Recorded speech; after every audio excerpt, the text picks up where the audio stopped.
माननीय मंत्री जी, पोल्ट्री किसानों की तरफ से आपका स्वागत। पिछली बार भी आपके ऑफिस में हम लोगों से मुलाकात हुई थी और काफ़ी ध्यान से आपने पोल्ट्री के इस संबंध में चर्चा सुनी थी। उस समय और आज के बीच में कई महत्वपूर्ण परिवर्तन हो गए और एक सबसे बड़ा परिवर्तन हुआ है, भारत सरकार ने एक गाइडलाइंस जारी करी है और सभी राज्य सरकारों को वो निर्देश दिया गया है कि वो गाइडलाइन के आधार पे पोल्ट्री किसानों के हित में कानून बनाएं। इसमें कुछ महत्वपूर्ण बातें ये हैं कि जो सरकार हमेशा, चाहे वो राज्य सरकार हो या केंद्र सरकार हो, हमने सर हमेशा ये देखा है कि किसी भी एडमिनिस्ट्रेशन में और कानून में भी और संविधान में भी ये कहा गया है कि जब तक पारदर्शिता नहीं होती तब तक हम किसके हक की बात कर रहे हैं पता नहीं लगता।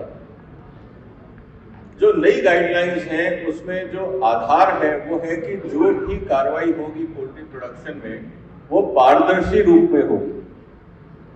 पारदर्शी रूप में होने से सबसे बड़ा फायदा ये है कि अगर कल पंजाब सरकार या कोई राज्य सरकार या केंद्र सरकार अगर कोई कानून बदलती है, कोई किसानों के वेलफेयर के लिए कोई स्कीम निकालती है, तो उससे हमें ये पता लग जाएगा कि किस किसान का हित किस हद तक कैसे साधा जा रहा है, उसके अंदर उसका क्या फायदा हो रहा है।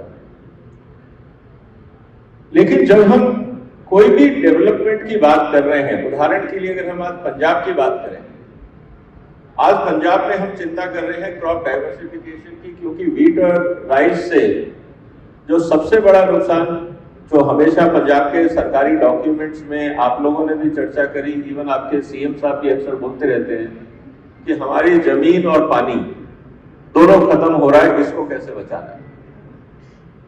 सर सबसे अच्छी बात यह है पोल्ट्री के अंदर कि जो हमारा अनाज जो इंसान नहीं खा पाता वो मुर्गी के फीड में चला जाता है, और जब हम उसके प्रोडक्शन की बात करते हैं जो नॉन एडिबल फूड ग्रेन है उसको आप हाई क्वालिटी प्रोटीन में बदल सकते हैं। और हिंदुस्तान में जो आज सबसे बड़ी समस्या है वो है प्रोटीन की, और मैं इसके 2-3 उदाहरण आपको देना चाहूंगा, क्योंकि पंजाब की अगर एग्रीकल्चर इकोनॉमी को आगे ले जाना है तो हमें बाजार को वो देना होगा जिसकी शॉर्टेज है और जिसकी कंज्यूमर पैसे देने को तैयार है। व्हीट हमारे पास सरप्लस है, पैडी हमारे पास इस देश में सरप्लस है, तो हर बार अगर हम एमएसपी की बात करते हैं, सरकार को कहते हैं खरीदे, चाहे राज्य सरकार या केंद्र सरकार, तो एक पॉलिटिकल मुद्दा बन जाता है। लेकिन अगर हम पंजाब के अंदर लाइव स्टॉक और खासकर पोल्ट्री को डेवलपमेंट का फोकस बना के और पोल्ट्री के आसपास अगर हम एक इकोनॉमिक मॉडल क्रिएट करें तो मुझे लगता है कि एक बहुत शक्तिशाली रूरल इकोनॉमी पंजाब की खड़ी हो सकती है। उसके 2-3 कारण हैं। एक तो ये कि जो हम व्हीट और राइस से क्रॉप लाना चाहते हैं, जैसे मक्के की अगर हम बात करते हैं, ऑयल सीड्स की बात करते हैं, दोनों की खपत पोल्ट्री में होती है।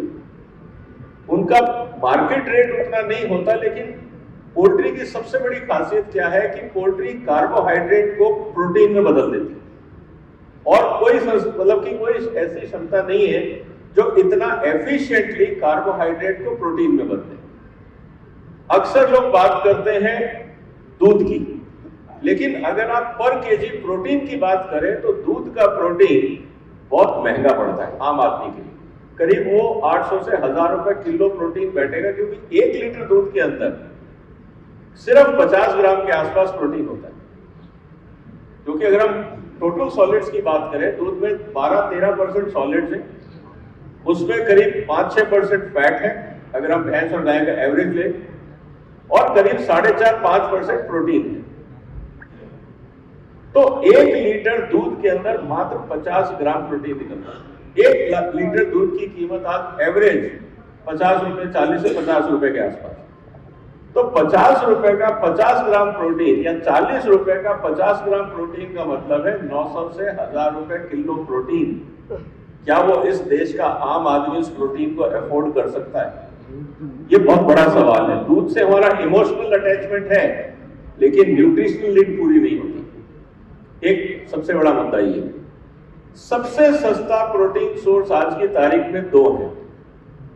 एक है अगर हम सोयाबीन उगाते हैं और जो सोयाबीन का तेल निकालने के बाद जो खल बचता है उसमें जो प्रोटीन है एक वो सस्ता है, और दूसरा उस खल से खाने वाला जो पशु है, जो मुर्गी है, जो वो प्रोटीन देता है वो एक इफेक्टिव हाई क्वालिटी प्रोटीन है जो सोया प्रोटीन से भी बेहतर है। अगर हम उस पर ध्यान दें तो हमारे यहाँ पूरे देश में जो प्रोटीन की शॉर्टेज है, हम सरप्लस नहीं है। हिंदुस्तान में अगर हम सरप्लस है तो सिर्फ कार्बोहाइड्रेट में, व्हीट, राइस, शुगर। ऑयल में हम 70% आयातित तेल पे निर्भर हैं, और प्रोटीन हमारी जो नीड है वो बिलो ऑप्टिमम है, क्योंकि दालें महंगी होती जा रही हैं और अल्टरनेट सोर्स प्रोटीन कोई है नहीं। इसीलिए अगर हम अपने एग्रीकल्चर सिस्टम को, और पंजाब जहां पे चैलेंज है, अगर हम पोल्ट्री समर्थित कोई पॉलिसी बनाएं जो पोल्ट्री के से फायदा हो, ये एक अपॉर्चुनिटी है। जिसे कहते हैं कि क्राइसिस में हमें एक रे ऑफ होप दिखता है कि पोल्ट्री से हमारा फायदा हो सकता है। इसके लिए मैं 2-3 सुझाव रखना चाहूंगा कि एक पोल्ट्री पे टास्क फोर्स बनाई जाए कि किस किस तरह से पोल्ट्री की अगर डेवलपमेंट हो पंजाब में, तो किस तरह से हमें यहाँ पे वैल्यू एडेड पोल्ट्री पे, प्रोसेसिंग पे फोकस करके और पोल्ट्री सेक्टर को डेवलप किया जाए। उसके लिए हम एक यूनिवर्सिटी और इंडस्ट्री के मिलके एक टास्क फोर्स बनाई जाए। दूसरा, जो नई गाइडलाइंस भारत सरकार ने लॉन्च करी है, इस पे अगर एक रेफरेंस कॉस्टिंग की जाए, क्योंकि हर किसान अपनी कॉस्टिंग प्रॉपर नहीं कर पाएगा। अगर यूनिवर्सिटी हर महीने कॉस्ट शीट लॉन्च कर दे, वो किसान को एक सुविधा करेगी कि क्या कॉस्टिंग आती है। और तीसरा, जहां तक बात है कंजम्पशन की, तो भारतीय डोमेस्टिक मार्केट और एक्सपोर्ट मार्केट, क्योंकि बहुत सारा डायस्पोरा सिख कम्युनिटी का इंडियन रेसिपीज के लिए विदेश में रहता है, तो यहां से प्रोसेस्ड पोल्ट्री जब विदेश जाएगी तो क्वालिटी इश्यूज नहीं आएंगे और एफोर्डेबल पोल्ट्री हम दुनिया को एक्सपोर्ट कर पाएंगे। इन 3 सुझाव के साथ मैं अपना स्थान ग्रहण करता हूं। आप सब आए, आपने अपना वक्त दिया, उसके लिए धन्यवाद।